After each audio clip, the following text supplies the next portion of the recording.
so we heard in Exodus how the Passover meal, that whole tradition got started, how it was started as a way for people to remember how God had freed them from Egypt when they were slaves. And then we saw how Jesus and his disciples were still observing Passover and sharing the meal together. And we also hear how Jesus changed that meaning of the meal that he shared with them. I want you all to think about what makes a meal special for you. I want you to think about big family celebrations or holiday meals, family reunions that you have been a part of. What makes those meals special to you? And I want you to share some of your thoughts with your neighbors, someone who you know or just a relatively friendly-looking stranger.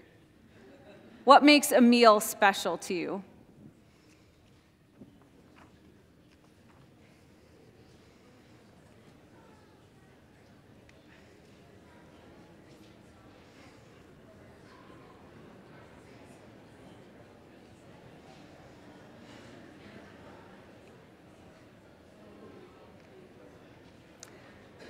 I am wondering, I hear some good chatter. I'm wondering if there's a few brave souls that would be willing to share what's something that makes a meal special to somebody in this section? Yes. Eating with your family. What about somebody over here? Yeah, you got one. Yeah, you.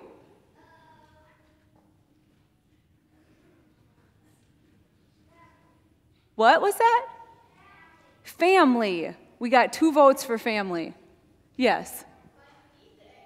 Easter eggs. Yes, do you have one, Elin? Praying. Very important to do with family. Anybody over here, any brave souls? What makes a family meal special to anybody in this section? Having someone else make it. Amen. Amen. That's a good one. Now, I asked you this question, and I have had more time to think about it than all of you. But I've been trying to find the word for that feeling that I get when I'm with my family, and it's something that has become important to me over the years.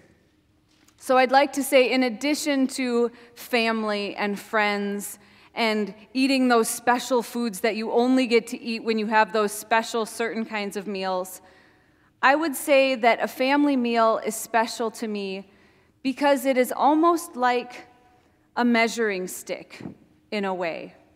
I'll explain what I mean. Because each time that my family gathers for Easter brunch or Christmas dinner or our family reunion in the summer at the lake, it's an opportunity to measure what's happened in that past year since we last met together.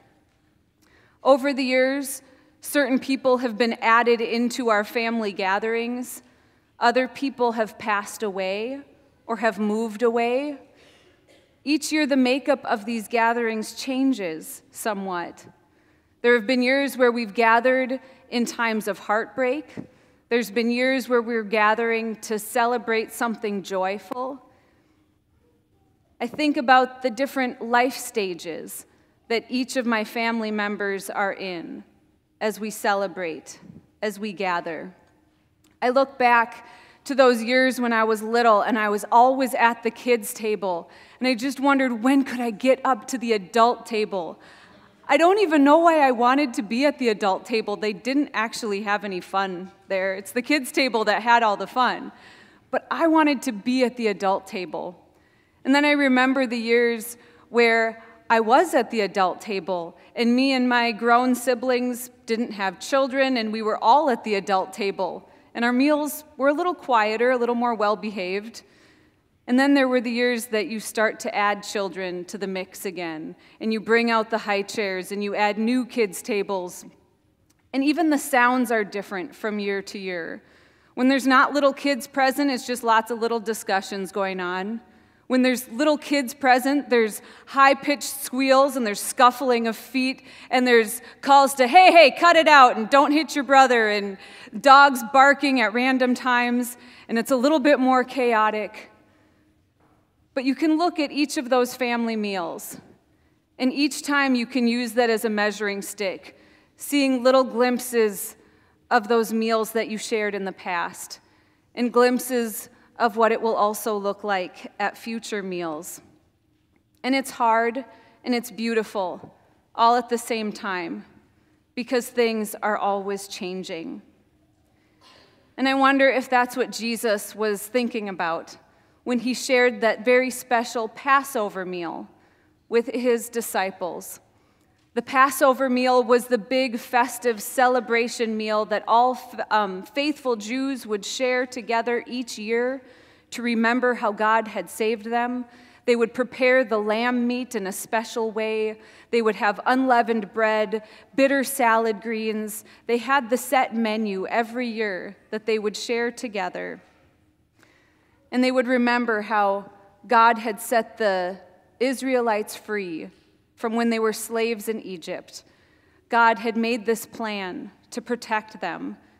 And a lot of the details of this plan seem kind of strange to us as we read this story. They had to first slaughter the lamb and put blood from the lamb on the door frames of the houses where they ate the meal. And then that sign of blood on the door was a sign to God to pass over that home and keep everyone in that home safe. But the homes that didn't have the blood on the doorposts, those were the homes that would have death visited upon them. It's a hard story for us to hear. But each year, faithful Jewish people, as Jesus did, would share this meal with his disciples. And in the Passover meal that Jesus shared on that night, he probably was seeing a glimpse of how faithful Jews had celebrated this meal generation after generation after generation, using that measuring stick to look back for many years. He saw times of joy and faithfulness and times when people had been disobedient. But as he was sharing that meal, that Last Supper with his disciples, I bet he also saw glimpses forward of what this meal would become, how this meal would be changed in light of his death and his resurrection. Jesus, in this meal, says that he is sacrificing himself for the people, that it's his blood that will save them, that this meal that people share onward in the future will be a meal about forgiveness. It will be a sign of God's new covenant promise with the people. I have this other picture of the Lord's Supper. I wonder if we could get the lights any dimmer. This is a hard one to see on the screens. But this is another depiction of the Lord's Supper that actually has a lot more going on. It's not as uniform as the first one we saw by Leonardo da Vinci. This one is painted a century after the one by Leonardo da Vinci, at the end of the 1500s, by an Italian painter named Tintoretto. Oh, that's such a fun name to say. You can say it if you want to also, Tintoretto. But this painting, if you were to examine it more closely, you'd see that it's not just the disciples and Jesus, but it's various people entering the scene that are helping serve the meal. There's someone doing dishes. There's people of all ages. There's men and there's women included. And those little swirls at the top of the painting are actually, it looks like angels and spirits, maybe ancestors who are present with them in this meal too. It's more chaotic than that other Last Supper painting that we've seen before. And when I studied the details, it's one that I can relate to more, because I didn't come from a family that had quiet, well-mannered, sedate family meals. We had loud, boisterous family meals where there was lots of conversations all at once, where there was people trying to get other people's attention, and some people doing dishes and some people serving, and little kids running around and someone saying, "Stop running around!" That's the kind of family that I'm a part of. So a more chaotic family meal that this Passover meal looks like is one that I can relate to. But it also makes me think of the meal that we share as God's family when we come together at this table for communion. People are coming from all ages and stages of life. Everyone is carrying with them a different kind of burden, a different hunger, forgiveness that they need. Young and old together are gathered at this table. And it sometimes is a chaotic family meal as well. But there is always enough grace and forgiveness served and shared when we gather around this Lord's table, when the Lord is our host. Now, a number of students are going to be having First Communion tonight. I'd like them to just raise their hands. Where are our First Communion students here? Okay, we've got you smattered throughout. I am so excited that you get to join in this family meal now, that you are able to take part. This experience tonight is kind of a measuring stick experience for you right now, because God is accepting you no matter where you are in your faith. But yet, as you come to this table over and over the years, your faith will change. There will be times of doubt. There will be times when you know what you believe. There will be times when your heart is heavy. There will be times when your heart is light. And yet each time that you come to this table, I want you to know that you are always welcome here at this table with God's family. That no matter what you are going through, there is always forgiveness for you at this table. And that every time you share in this meal, you are also connected in deeper ways to God's huge and crazy and ever-changing, funny-looking family that we are all a part of. And I don't want any of you who are coming to communion to ever think that you don't measure up.